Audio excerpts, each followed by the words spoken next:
வணக்கம்.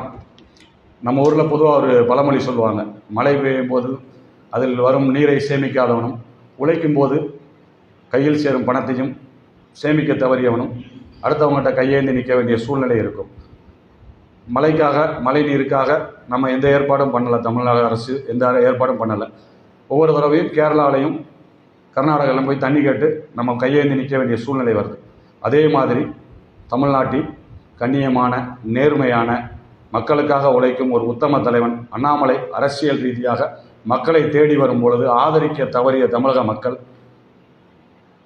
ஒழுக்கமான, நேர்மையான அடுத்த தலைமுறை உருவாக்க தவறிய தலைவர்களிடம் கையேந்தி ஏக்கத்துடன் பார்க்க வேண்டிய ஒரு சூழ்நிலை வரும்.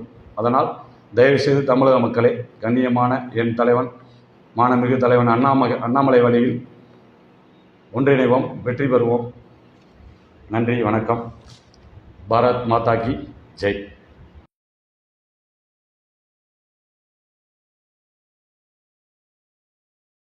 தமிழகத்தில் நிகழ்வுகளை உடன் செய்திகள் அறிய ஆர் நியூஸ் தமிழ் யூடியூப் சேனலை சப்ஸ்கிரைப் செய்யவும், லைக் மற்றும் கமெண்ட் ஷேர் செய்யவும்.